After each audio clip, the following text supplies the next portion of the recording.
Rabbi from another planet. Please like, share, and subscribe, and ring that little bell. Ring the little bell so you're notified when new videos drop. And I've been listening to Big Finish, and I am ecstatic and happy to tell you I've really enjoyed listening to Big Finish. It's always a bit of a lottery these days, but this one, they really genuinely knock it out of the park. I am really, really happy with this. It is After the War, from the worlds of Blake 7. After the War, starring Brian Crouch, Jan Chavril, and Sally Kinvet, am I pronouncing correctly? I don't know. But close enough. And I think it's probably one of the best releases they've done in this range. No, it is. It is the best release they've done in this range. I mean, the Worlds of Blake 7. It's really up there. Huge recommend. Go buy it now, which is the quick review. Go buy it now before the price goes up, because it is pricey. At £20 at $20 at download, I think it's completely worth your money, right? And I'm never really, I'm always reticent to say that. This time I just say it was so good. Actually, I didn't buy the third box set in this season. They do them in like seasons of 3 box sets. And I as soon as I finished listening to it, I ordered the third one's coming out this month. And I'm very happy about the purchase. Fine. Before we get in the review, like, share, subscribe, comment, all those things. A fan dabby double dozy. They are fantastic. Thank you very much. I am ridiculously grateful for you doing that. I am. I really am very grateful for that. Thank you very much. Comment. Let me know what you think. Have you heard this release? Are you interested in this release? Did you hate it? Did you love it? Let me know. I always endeavor to try and reply to all the comments, because it'd be kind of a dick of me not to, really, wouldn't it? I mean, if you go to the trouble of saying something, I'm very appreciative. As I said, thank you very much. So I will try and reply. Sign up to me on Substack. That's my email newsletter. The link is in the video notes. I send it out every day because I have content going out every day, because I can't keep quiet about anything. That's just me, mate. I cannot. So I cover a lot of Big Finish stuff, especially actually this month I'm covering tons of Big Finish, because I'm doing lots of Christmassy Big Finish Doctor Who releases and things like that. Because I like Christmas. And again, this is a real stocking stuffer of a release, right? This is like if you get your stocking and go, whoa, good news, because it is good news. So like, share, subscribe, comment, Substack. Follow me on Instagram. You want to be super nice. Sign up to my paid Substack. It's $5 a month. And you get you get to feel that you've elated me somewhat, which I am again ridiculously grateful for. And I also give out extra content on there as well. I don't want to bury the lead. Fine, like, share, subscribe, comment, Substack. Fine, let's get over to this review. And firstly, great cover. I wouldn't want to say that. Great cover. I was drawn to this by Brian Crouch. I always liked his take on Travis. I mean, look, I liked the Stephen Grief take on Travis as well. But I quite like the Clone Masters release they did last year. That was the only good one from that set of 3 releases. This one, which is Heroes and Villains After the War, and this month's one is about the woman who kills Blake. What's the name? I can't remember. These ones are much more thematically, solid, right? They have a good through line that takes through it. But I always found it fascinating, the idea of Travis being so disillusioned that he wants to betray the entire human race to these alien invaders. We get to find out a lot more about the alien invaders in this. In fact, something that this release left me kind of wishing we had. I would love a big coffee table book with a program guide to all of Blake 7 and all the Big Finish Blake 7, all the BBC stuff, all the books.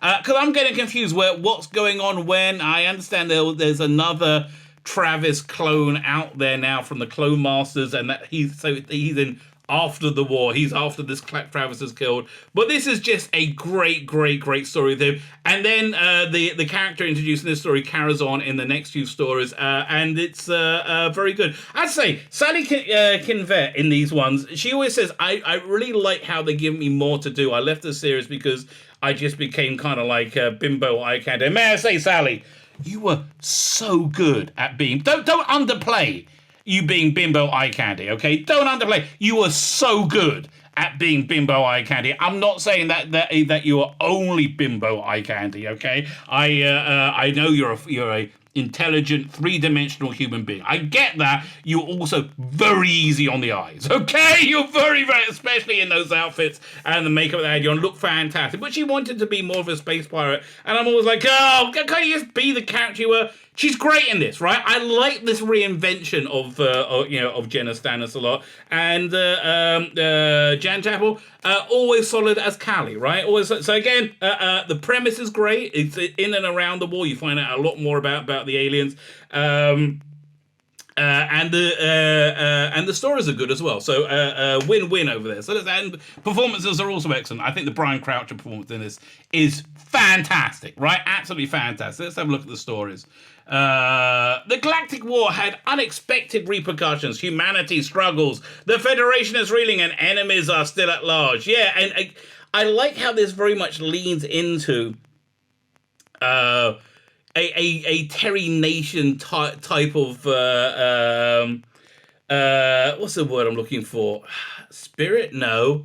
Tone. It's very very tonally classic Terry Nation, right? When in quite a few. It's also very tonally very classic Blake 7. So let's start off with Andromeda 1. Space Commander Travis knows that a data thief on the volcanic planet it was Amaranth can crack the encrypted coordinates for Star 1. His road to hell is paved with bad intention. Will an old acquaintance help him or thwart him in his treacherous purpose? So this opens up with Travis arriving on the planet, and again, very, very, very in the feeling of Blake 7. It's got a wonderful character. Reminded me of the great. I love this season 4 story. It's probably one of the best stories they did. The Orbit when they had the Tachyon funnel and the Villa and Avon on this slowly crashing shuttle, and Avon's going to kill Villa and toss him out. I love that. I really, really do love that.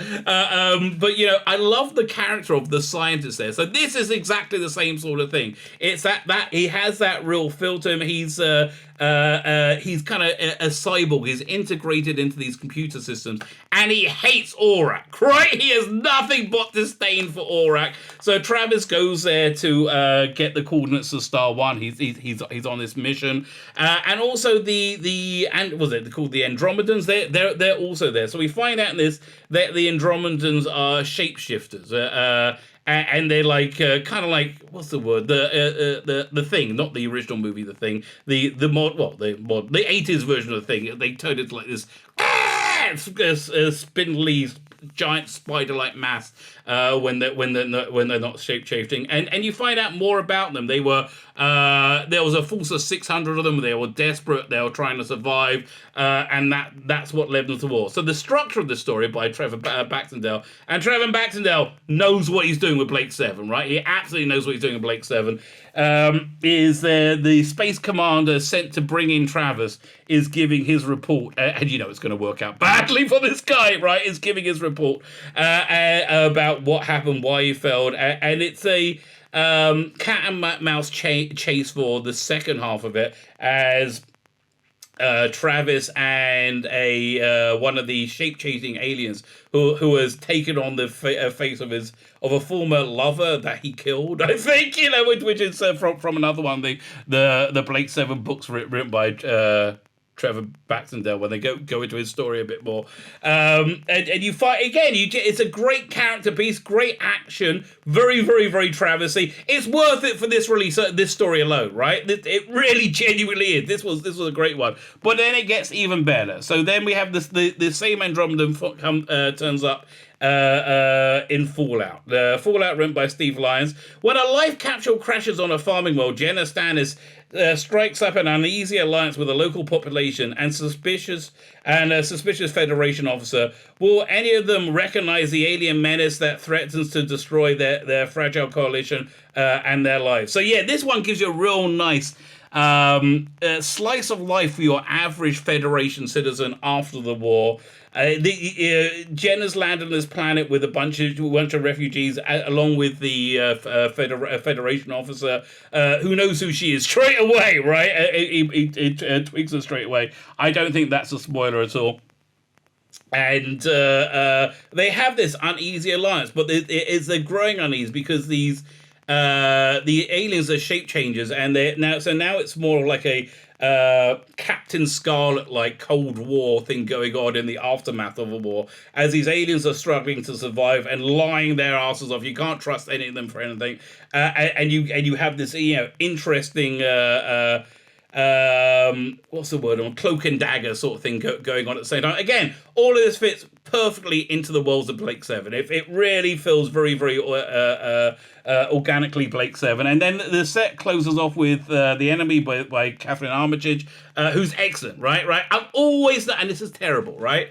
I genuinely feel bad about this, but I'm always nervous when I see a female writer on Big Finish, because there was a real push to have more female writers, and so we just hired people who weren't good enough. They hired people who weren't good enough.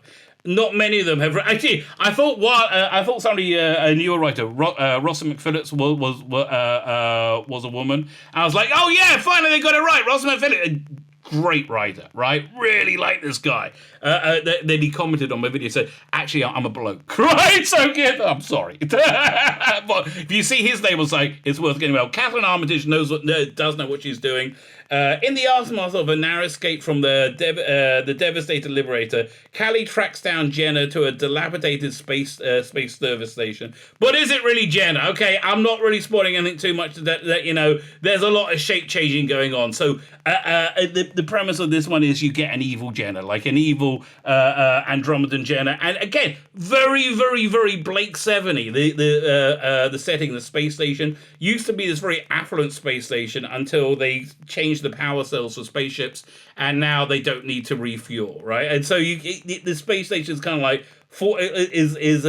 past its former glory. They have the people working there are kind of trapped, and it is a lot about the people who are somewhat indentured servants to the space station, and you get to see their lives. In a good story, in an interesting character story, can Callie rescue her old friend and get them both to safety, or has she unwittingly fallen into a deadly telepathic trap? She's fallen into a deadly telepathic trap, but it's so much fun to watch, right? Every one of these stories knocks it out of the park. It's fantastic. This is really, really excellent work. Please, Big Finish, keep this up. Keep this up. I'm really, really happy to be able to give glowing reviews, and this is a glowing review. 10 out of 10. Honestly, 10 out of 10. If I could give it 11 out of 10, I would. Totally worth it. Totally worth it. $20. Go buy it. And if you like Blake 7, go get. Oh, you don't need to listen to anything else before to get into this. Fantastic little Christmas present for yourself. Go get it today!